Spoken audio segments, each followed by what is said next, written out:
चित्रपटसृष्टीसाठी मोठा धक्कादायक दिवस ठरलेला असून एका दिग्गज कलाकाराच्या अचानक या जगातून जाण्याने बॉलिवूडला मोठा धक्का बसलेला आहे. पाहूया संपूर्ण बातमी. तत्पूर्वी आपण जर तारंगण या मराठी यूट्यूब चॅनलला सबस्क्राईब केलं नसेल तर नक्की सबस्क्राईब करा.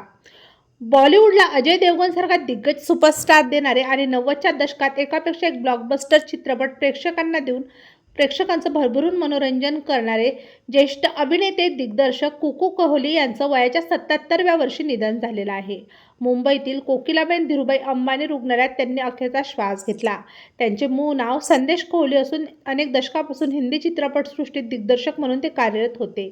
कुकू यांच्या अचानक जाण्याने सिनेसृष्टीवर शोककळा पसरली. कुकू कोहली यांच्या निधनाच्या वृत्ताला त्यांचे अत्यंत जवळचे मित्र आणि अभिनेते कुकू कोहली यांच्या पश्चात त्यांच्या पत्नी आणि ज्येष्ठ अभिनेत्री अरुणा इराणी तसेच पहिल्या पत्नी रीता कोहली यांच्यापासून झालेल्या 2 मुली पूजा आणि करिश्मा असा परिवार आहे. 1990 साली आलेल्या फुल और कांटेच्या प्रचंड यशानंतर अभिनेते दिग्दर्शक कुकू कोहली यांनी बॉलिवूडला अनेक दर्जेदार सिनेमे दिले.